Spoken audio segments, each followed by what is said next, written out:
Hello everyone, welcome to my new channel Eduke Stop. Through this platform मैं आपको CBSE and RBC board class 11th and 12th की chemistry की preparation करवाता हूँ। इसके regarding मैंने यूनिट 1 सॉलिड स्टेट स्टार्ट कर रखा था, ठोस अवस्था स्टार्ट कर रखा था। इसके रेस्पेक्ट में मैंने लेक्चर 1 से 7 तक कंप्लीट करा दिए थे। 3 प्रैक्टिस सेट आपको कंप्लीट करा रखे हैं। तीसरे प्रैक्टिस सेट में मैंने वही क्वेश्चन डाले हैं जो अब तक RBSC Rajasthan board of secondary education में आ चुके हैं। ठीक है, तो बहुत इंपॉर्टेंट है तीसरा लेक्चर, उसको देखना एक बार आप। ठीक है, मैं आपको बता दूं ये प्रैक्टिस सेट देखना बहुत इंपॉर्टेंट है। जब तक आपको प्रैक्टिस सेट देखने के बाद में कॉन्फिडेंस नहीं आएगा कि क्वेश्चन कैसे सोल्व करते हैं, तब तक थ्योरी पढ़ने का कोई मतलब नहीं है, क्योंकि एग्जाम में क्वेश्चन आने वाला है, थ्योरी नहीं आने वाली है। आपको ऐसे नहीं बोला जाएगा कि इस टॉपिक को पूरा उतार दो एग्जाम के अंदर, इस तरह का नहीं पूछा जाएगा। उसमें से कोई क्वेश्चन बनाया जाएगा और उसका फिर आंसर पूछा जाएगा।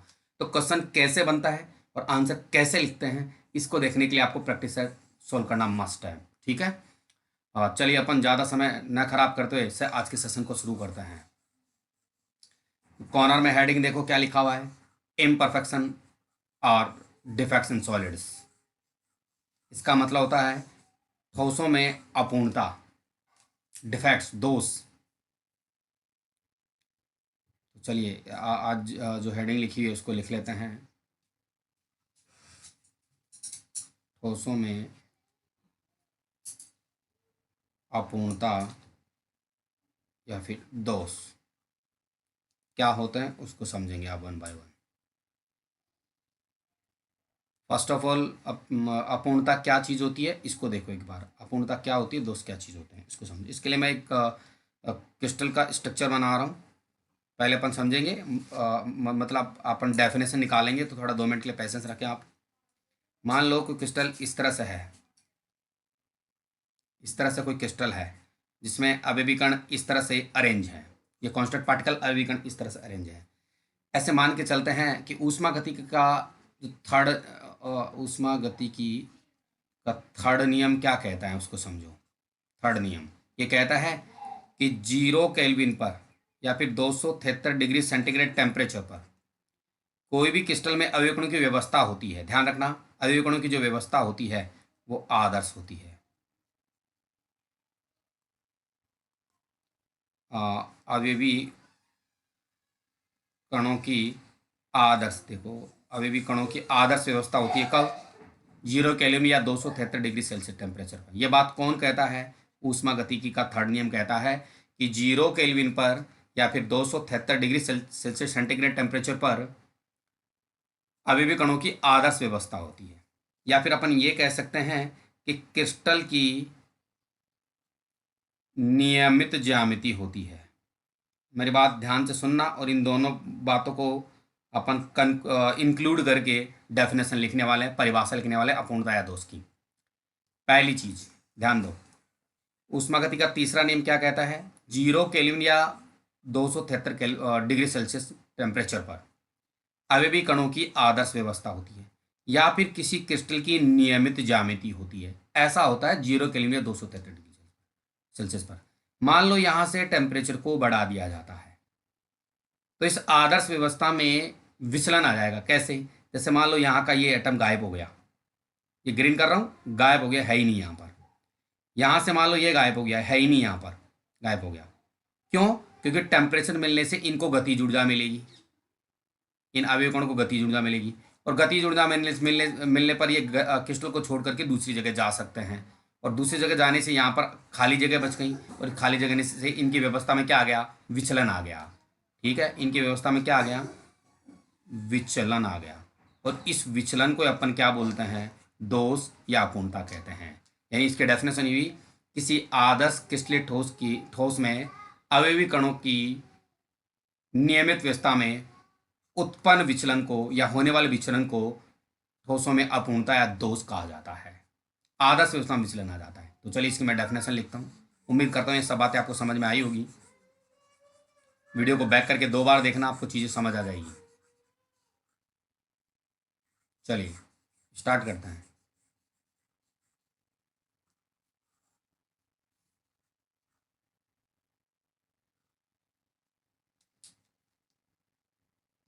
थ्योरी लिखते हैं। किसी क्रिस्टलीय जस्ट वेट किसी क्रिस्टलीय ठोस में ठोस की अ, ठोस की आदर्श व्यवस्था में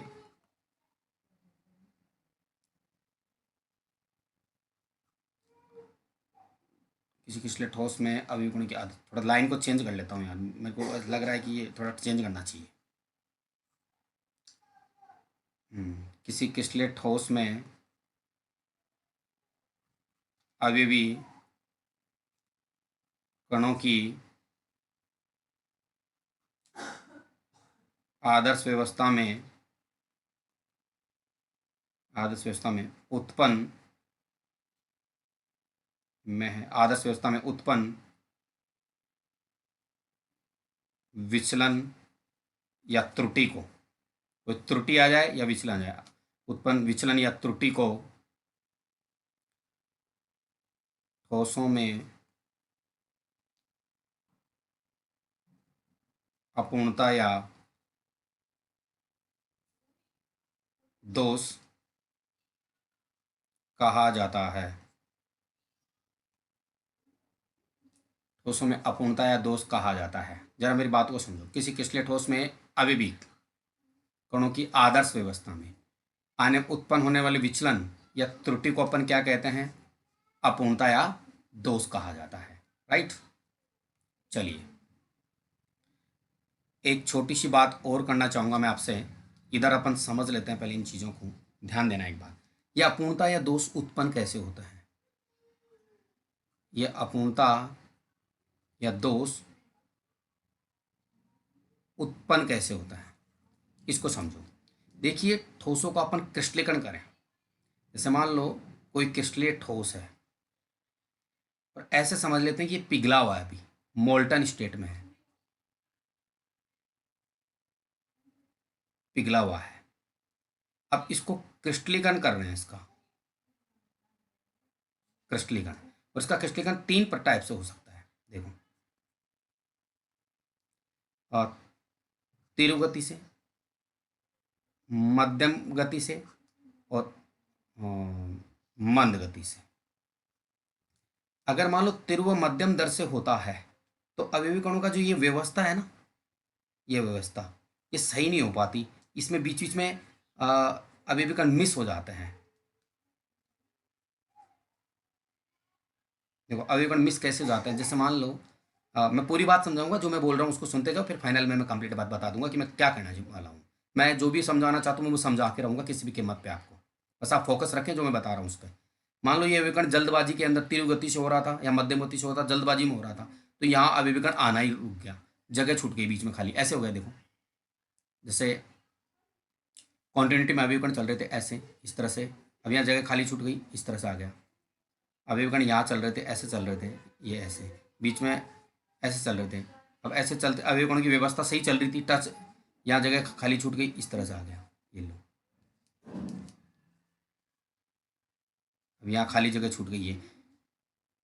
ऐसे अभिकरण चल रहे थे, बीच में खाली जगह छूट गई, ये लो। तो देखो यहाँ पर कहाँ कहाँ खाली जगह छूटी? यहाँ एक अभिकरण आना चाहिए था, यहाँ एक अभिकरण आना चाहिए था, यहाँ मतलब जल्दबाजी हो गई। तीव्र दर से, तीव्र गति से या मध्यम गति से अभिकरण जा रहे थे, मतलब, या तीव्र दर मध्यम गति से क्रिस्टलीकरण हो रहा था। तीव्र गति से और मध्यम गति से हो रहा था। ठीक है, ये मध्यम, ये मध्यम है साहब, ये मध्यम है, मध्यम गति से। तो देखो मैं ये कह रहा हूँ कि तीव्र और मध्यम गति से हो तो बीच बीच में अभिकरण छूट जाते हैं आना, तो इससे क्या आ जाता है? विचलन आ जाता है, और विचलन से क्या उत्पन्न हो जाएगा? अपूर्णता या दोष उत्पन्न हो जाएगा। लेकिन अगर मध्यम गति से क्रिस्टलीकरण होता है तो अभिकरणों को क्या है कि पास पास में आने के लिए या आदर्श व्यवस्था में व्यवस्थित होने के लिए समय मिल जाता है। और तीव्र गति से मध्यम गति से क्रिस्टलीकरण करवाते हैं तो उनको व्यवस्थित होने के लिए एक उचित समय नहीं मिल पाता है। ठीक है, और उनमें विचलन आ जाते हैं, इसलिए ठोसों का क्रिस्टलीकरण मंद गति से होना चाहिए। ठीक, अब वापस से सुनो, जो मैं बता रहा हूँ उसको फिर से सुन लो, ताकि मैं जो लिखवाऊंगा वो आपको 100% समझ आएगा।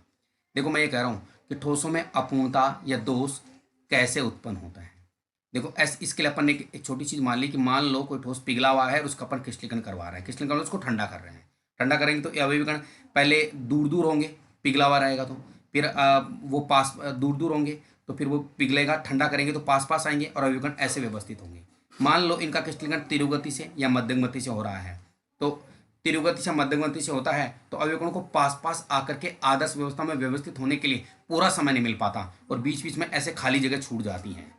और इसको कहते हैं अपन ठोसों में विचलन आ गया है, त्रुटि आ गई है, और इस त्रुटि या विचलन को अपन अपूर्णता या दोष कहते हैं। लेकिन जब विचलन मंद गति से करवाते हैं तो अवयव कणों को पास पास आदर्श व्यवस्था में व्यवस्थित होने के लिए पूरा समय मिल जाता है और वो एक आदर्श व्यवस्था में व्यवस्थित हो जाते हैं, जिससे इसमें किसी प्रकार का कोई दोष नहीं होता। ठीक, चलो इस लाइन को लिख लेते हैं अपन। उम्मीद करता हूँ ये सब चीज़ें आपको समझ में आ रही होगी। ये क्या है कि मैं यहाँ घर पे हूँ अभी, तो यहाँ पर छोटे छोटे बच्चे भी हैं, तो ये क्या बाहर से आवाज़ें आती रहती हैं, तो इसके लिए मैं इस असुविधा के लिए मैं क्षमा चाहूँगा। आप इनको इग्नोर करते हुए वीडियो को देखें।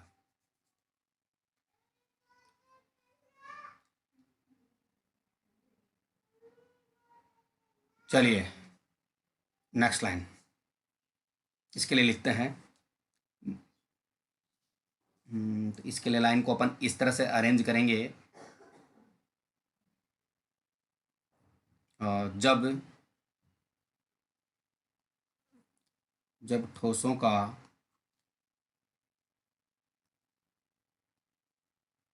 क्रिस्टलीकरण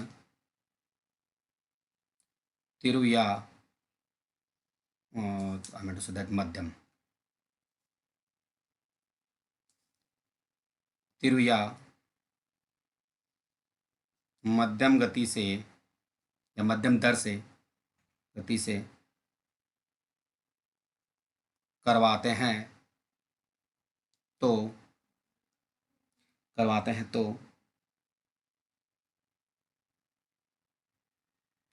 अवयवी कणों को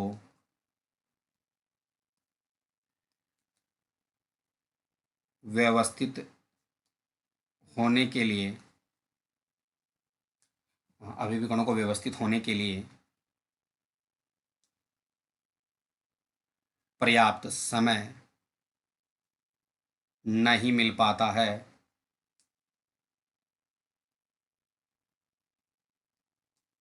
तथा इनकी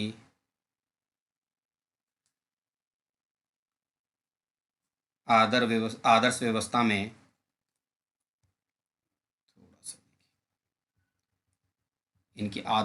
में विचलन या दोष उत्पन्न हो जाते हैं। तो दोष क्यों उत्पन्न होते हैं, इसकी वजह आपको पता चल गई है। इस बात का ध्यान रखेंगे आप, तीव्र गति से या मंद गति से करवाते हैं तब। ठीक है, देखो अपवाद हर जगह है, हमेशा ऐसा नहीं होता। कुछ केसेस में तीव्र और मध्यम गति से भी आदर्श व्यवस्था में व्यवस्थीकरण हो जाता है, लेकिन मोस्टली ऐसा नहीं होता है। तीव्र मध्यम गति से अगर करवाएंगे तो विचलन आएगा व्यवस्था के अंदर, लेकिन कुछ केसेज में तीव्र मध्यम गति से करवाने पे भी विचलन नहीं आ पाता है, कुछ केसेज में, बाकी सब में ऐसा आता ही है। दूसरी, इसका मतलब ये हुआ कि ठोसों का क्रिस्टलीकरण कौन सी गति से करवाना चाहिए, मंद गति से करवाना चाहिए, क्रिस्टलीकरण मंद गति से करवाना चाहिए। चलिए ये लाइन भी आपको समझ में आ गई है। एक छोटी सी चीज, कई बार क्या होता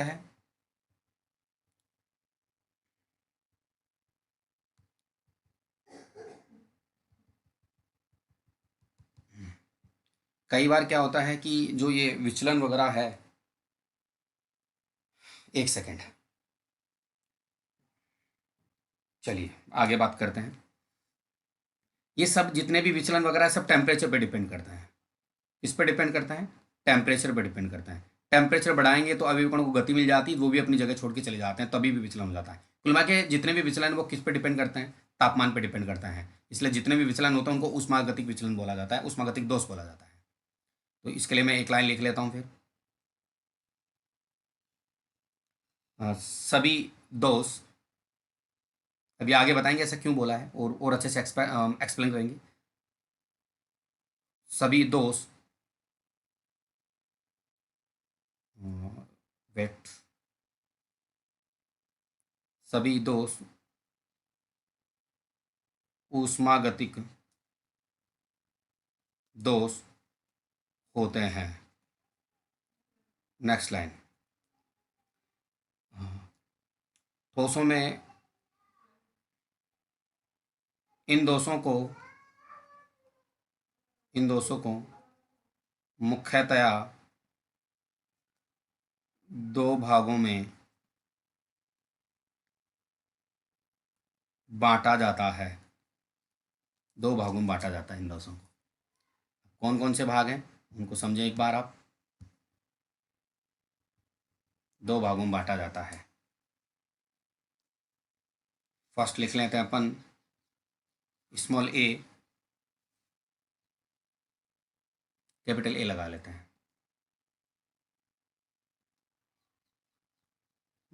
बिंदु दोष।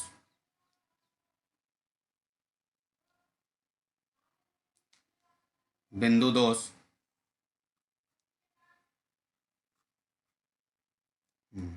इसको पॉइंट डिफेक्ट बोला जाता है। पॉइंट डिफेक्ट, बिंदु दोष, जरा समझे। और एक आता रेखीय दोष, दोनों को समझे फिर मैं लिखाता हूँ। देखिए ये क्रिस्टल की एक आदर्श व्यवस्था है, ध्यान देना, समझना बात को।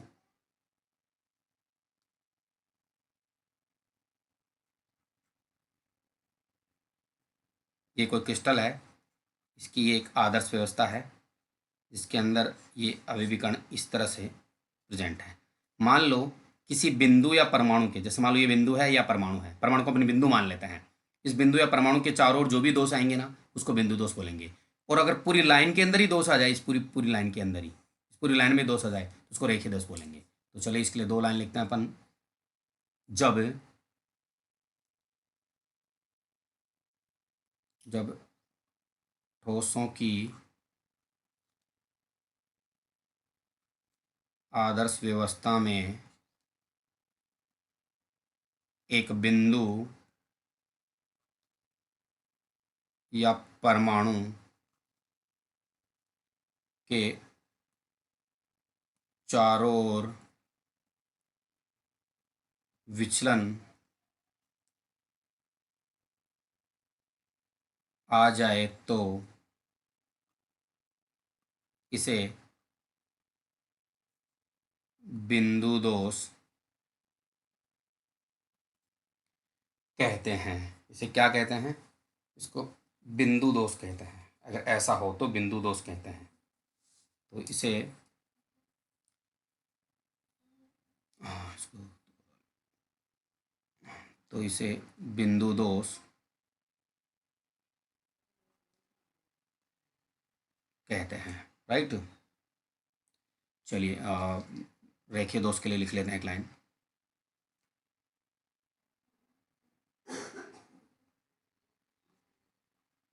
इसको लाइन डिफेक्ट बोलते हैं। Line defect.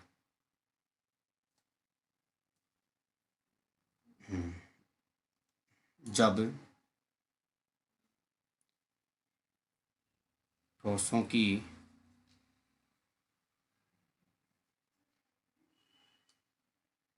आदर्श व्यवस्था में, इसको हटा देता हूँ, मतलब इस लाइन की बात हो रही है, इस पूरी लाइन के अंदर आदर्श व्यवस्था में संपूर्ण पंक्ति में संपूर्ण पंक्ति में ही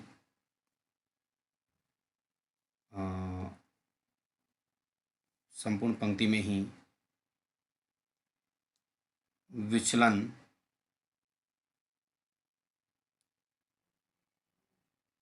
उपस्थित हो या आ जाए तो, ऐसा भी लिख सकते हैं सेम लाइन को ही। पंक्ति में विचलन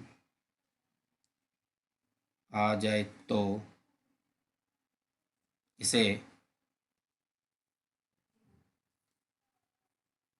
रेखीय दोष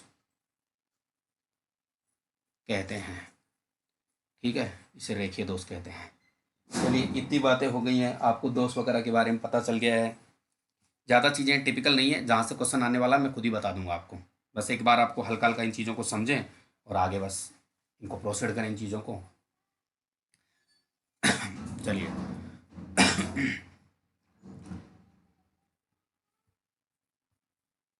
चलिए ये जो दोष हैं, हाँ अब मैं आपको बता दूं, अपने यहाँ पर दो दोष मिले आपको, बिंदु दोष और रेखीय दोष। जरा समझो, आपको दो दोष मिले, एक तो बिंदु दोष मिला और एक रेखीय दोष मिला। जो अपने सिलेबस में सिर्फ बिंदु दोष के बारे में दे रखा है, इसके बारे में अपने सिलेबस में नहीं दे रखा। तो जो भी कुछ पढ़ेंगे अपन बिंदु दोष का पढ़ेंगे। तो बिंदु दोष के बारे में देखिए आप क्या पढ़ने वाले अपन, जरा समझो। ये देखिए,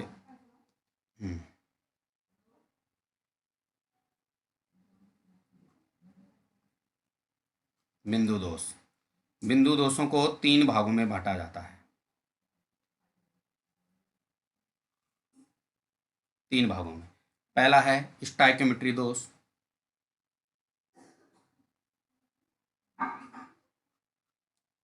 स्टाइक्योमेट्रिक दोष। दूसरा है नॉन स्टाइक्योमेट्रिक दोष।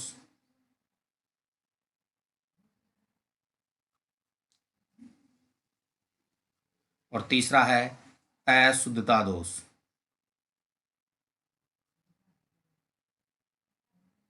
जरा समझें, जो स्टाइक्योमेट्रिक दोष हैं इसको फिर से 4 प्रकार में बांटा गया। इसमें फर्स्ट आता है स्मॉल ए, रिक्तिका दोष। दूसरा आता है अंतराकाशी दोष।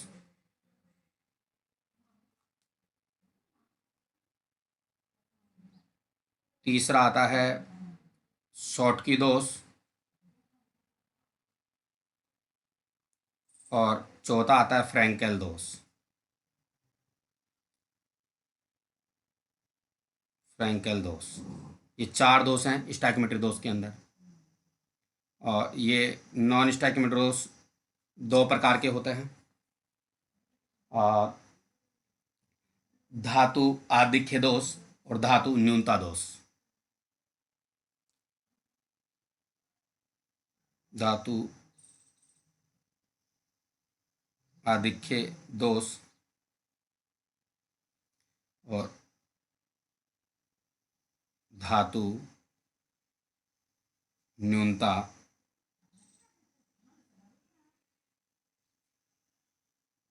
दोष, फिर ये अशुद्धता दोष है। तो इस तरह से ये बिंदु दोष। और रेखीय दोष अपने सिलेबस में है नहीं, अपने पास सिलेबस में क्या है, सिर्फ बिंदु दोष हैं। और इन बिंदु दोषों के बारे में आपने सारी चीज़ें पढ़ ली हैं। यानी सबसे पहले अपने स्टाइक्योमेट्रिक दोष के बारे में सब बातें पढ़ेंगे, फिर नॉन स्टाइक्योमेट्रिक दोष के बारे में, फिर अशुद्धता दोष के बारे में। तो फिर ठोसों में जो दोष हैं वो कंप्लीट हो गए हैं, यानी लेक्चर एट अपना कंप्लीट हो जाएगा। ठीक है, इस तरह से। तो चलिए अपन सबसे पहले शुरू करेंगे स्टाइक्योमेट्रिक दोष को।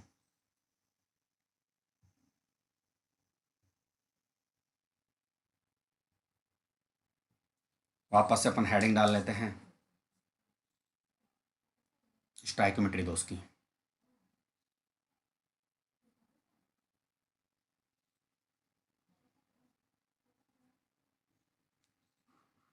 ये स्टाइक्योमेट्रिक दोष है साहब। अब स्टाइक्योमेट्रिक दोष क्या होते हैं जरा समझो, बात को समझो मैं क्या कहना चाह रहा हूं।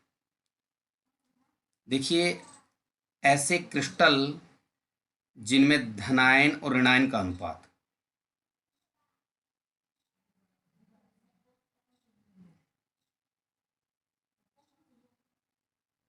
जरा समझना। जैसे मान लो यहाँ मैं प्लस माइनस और minus, minus plus minus plus, plus minus plus और माइनस आ गया।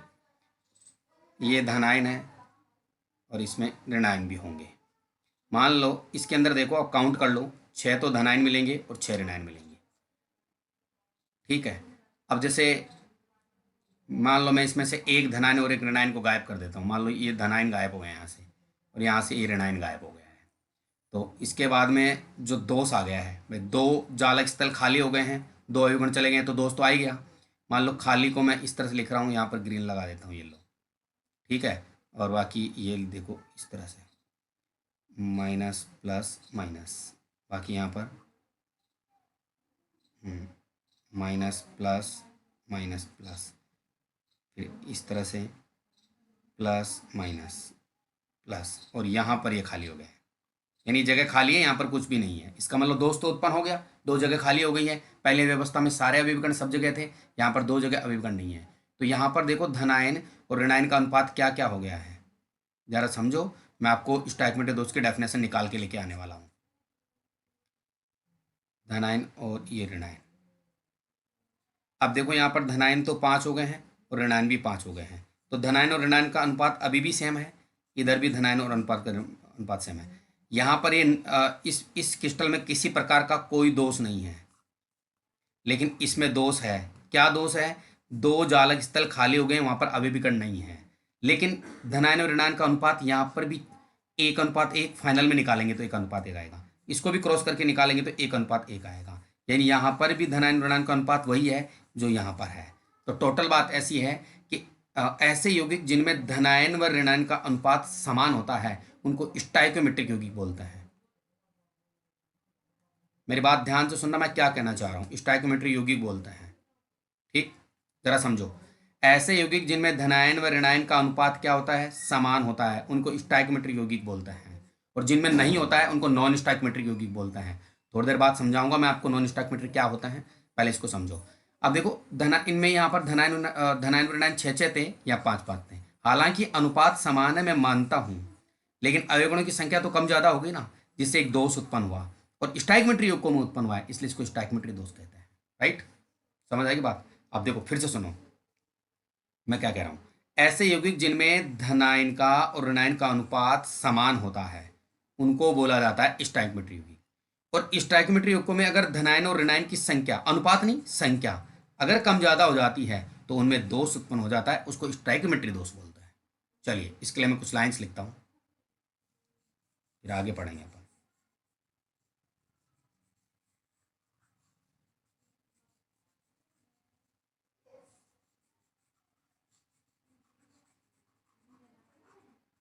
चलिए कुछ लाइन्स पढ़ते हैं इसके लिए।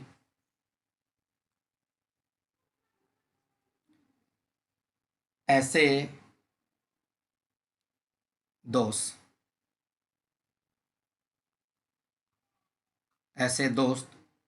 ऐसे दोष जिनमें धनायन व ऋणायन का अनुपात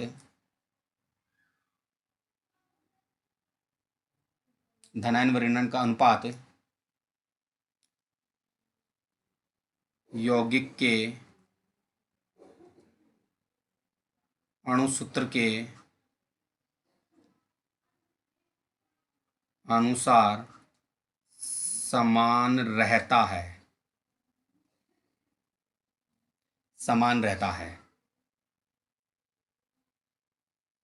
उन्हें धनायन ऋणायन का अनुपात यौगिक के अणुसूत्र के अनुसार समान रहता है, उन्हें वेट उन्हें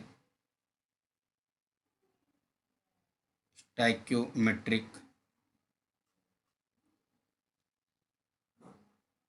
दोष कहते हैं, उन्हें स्टाइक्योमेट्रिक दोष कहते हैं। ठीक है,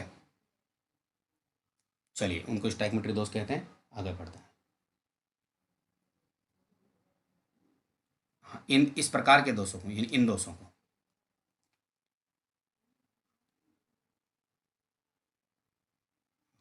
एक सेकेंड,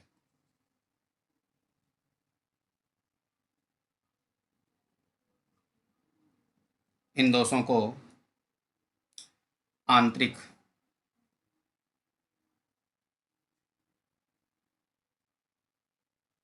दोष या ऊष्मागतिक दोष भी कहा जाता है।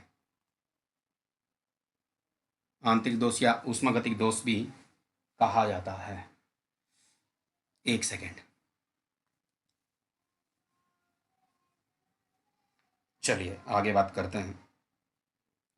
इन दोषों को आंतरिक दोष या ऊष्मागतिक दोष भी कहा जाता है। इन दोषों को 4 प्रकारों में बांटा जाता है। स्टाइग्मेटिक दोषों को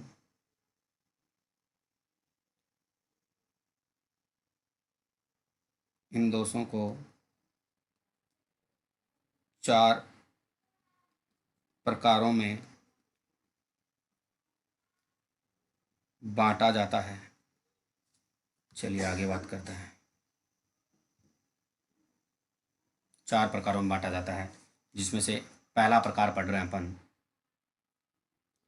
फर्स्ट है रिक्तिका दोष।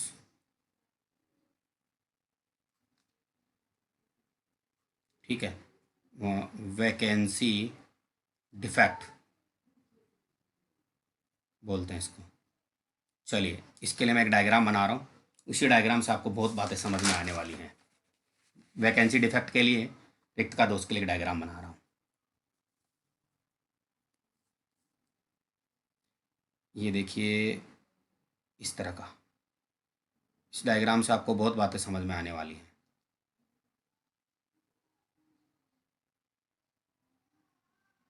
मान लो अभी भी इस तरह से व्यवस्थित है।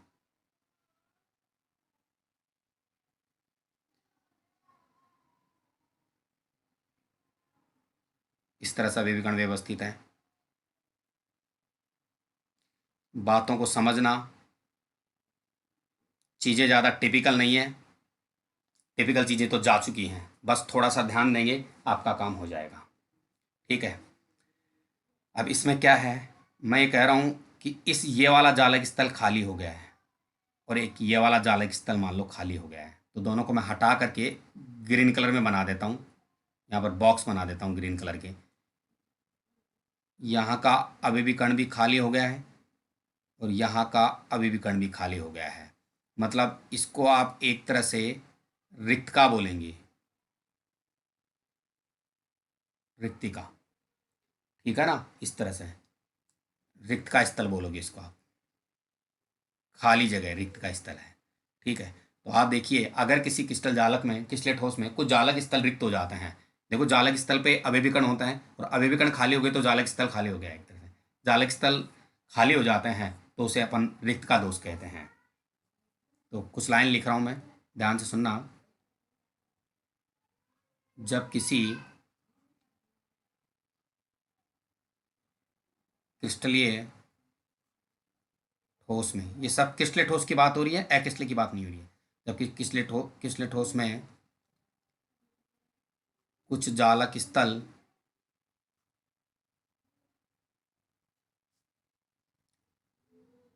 खाली हो जाते हैं या रिक्त हो जाते हैं, खाली हो जाते हैं,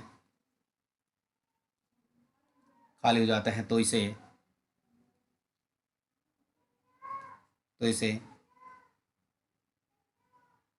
रिक्तिका दोष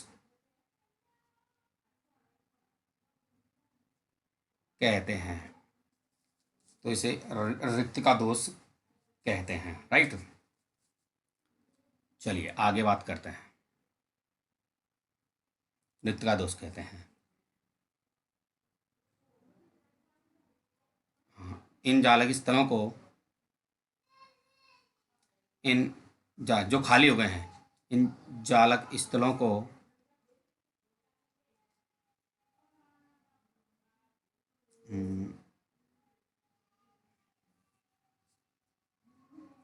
एक खाली स्थान से, रिक्त स्थान से प्रदर्शित करते हैं। इन जालक स्थलों को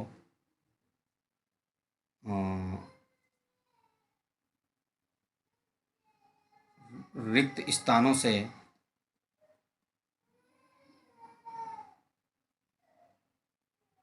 प्रदर्शित करते हैं, जिन्हें रिक्तिका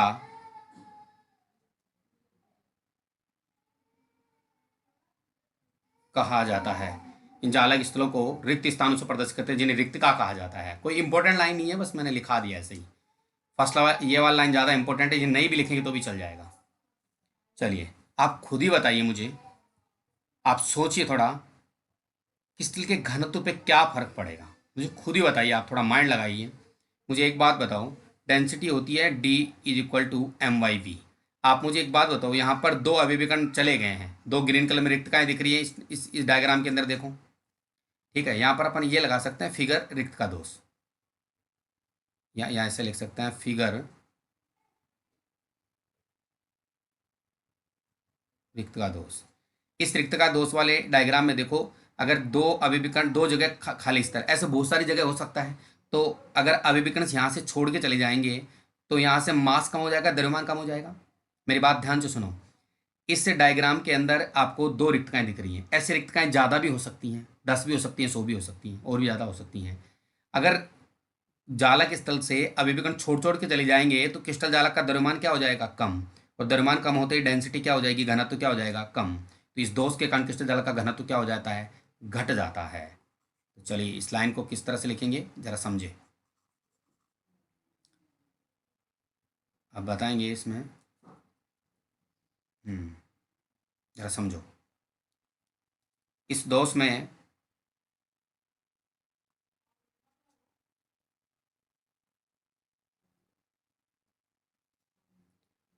इस दोष के कारण कुछ इस तरह से लिख लेते हैं। इस दोष के कारण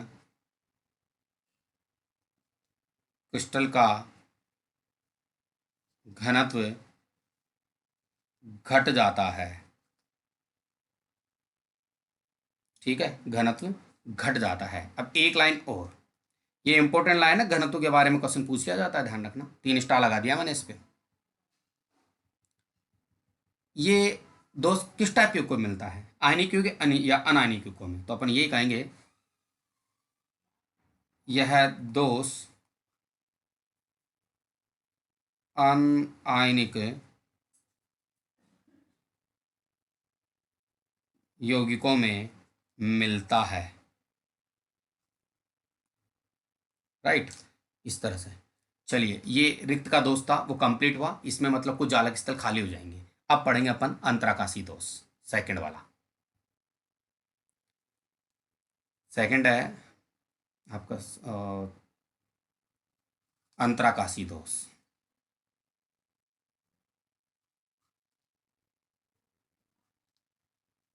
इंटरस्टिशियल डिफेक्ट बोलते हैं इसको, अंतराकाशी दोष। अब मेरी बात सुनना, इसके लिए मैं एक डायग्राम बना रहा हूँ।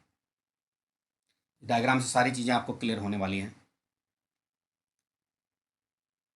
देखो ये इस तरह से एक डायग्राम है,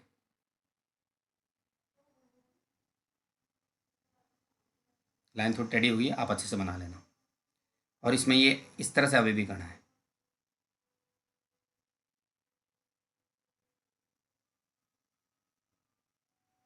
इन अभिविकरणों को व्यवस्थित होने के बाद में, इनमें व्यवस्थित होने के बाद इनके बीच में जो जितनी भी खाली जगह है ना, उनको अंतराकाश बोलते हैं। बातें ध्यान से सुनना ताकि आप इसको अच्छे से मगअप कर पाएँ। देखिए जरा समझना, ये बीच बीच में ये देखो, ये खाली जगह ये दिख रही है ना, ये जगह, ये सब कहीं भी देख लो आप अभिविकरणों के अलावा, ये सब क्या होती हैं, और अंतराकाश कहलाते हैं सब, इनको अंतराकाश बोलते हैं।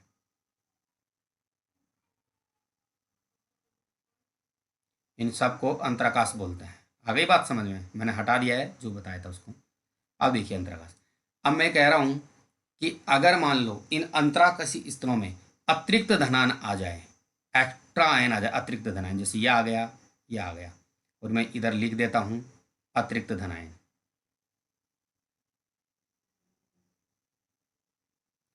ठीक है, अतिरिक्त धनायन भी हो सकते हैं, ऋणायन भी हो सकते हैं। अतिरिक्त आयन, धनायन मोस्टली छोटा होता है इसलिए हम उसकी बात कर लेते हैं। अतिरिक्त आयन आ जाए तो इन आयनों के आने से जो दोष उत्पन्न होगा उसे अंतराकाशी दोष कहते हैं। अब आप कह रहे हैं सर बार बार दोष क्यों? क्योंकि दोष इसलिए बोल रहे हैं क्योंकि अभिविकर्ण जालक स्थलों में आ सकते हैं, खाली जगह में अभिविकर्ण नहीं आ सकता। अगर जालक स्थलों के अलावा खाली जगह में भी अभिविकर्ण आ रहे हैं तो वो एक तरह से दोष है। इस तरह से। तो आप मुझे एक बात बताइए, इसमें मान लो सपोज करो पहले 8 तो धनायन थे, 8 ऋणायन थे, मान लो 2 ग्रीन कलर के अवयव कण और दिख रहे हैं, तो एक और एक एक और बढ़ गया, एक एक बढ़ने से ये कितने हो गए, 9 और 9।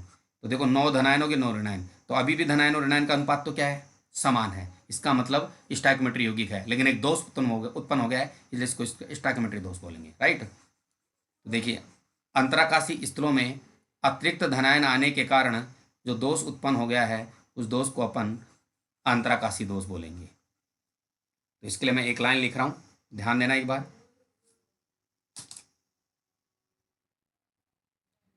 कुछ इस तरह से लिखेंगे कि जब किसी क्रिस्टलीय ठोस में, जब किसी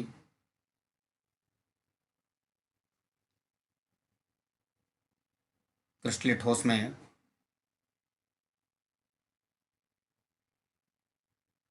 अंतराकाशी स्थलों में अतिरिक्त धनायन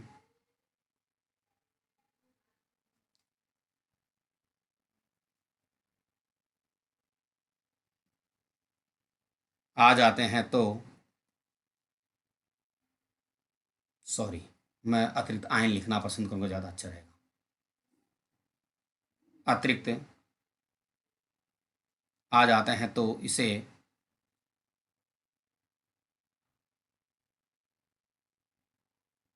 अंतराकाशी दोष कहा जाता है। तो इसे अंतराकाशी दोष कहा जाता है, राइट। एक छोटी सी चीज और बात करेंगे। मुझे एक बात बताओ, इसमें अतिरिक्त आयन आ गए हैं, D=mYv, मतलब डेंसिटी की बात होगी, घनत्व की। अतिरिक्त आयन आ गए हैं तो द्रव्यमान क्रिस्टल का क्या हो जाएगा, बढ़ जाएगा। तो इस दोष के कारण क्रिस्टल जाल का घनत्व बढ़ जाता है। ये लाइन लिखेंगे अपन। तो लाइन कुछ इस तरह से होगी, इस दोष के वेट, इस दोष के कारण क्रिस्टल जालक का घनत्व बढ़ जाता है। क्रिस्टल जालक का घनत्व बढ़ जाता है। देखो इस प्रकार का दोष अनायनिक युग्कों में देखने को मिलता है। यह दोष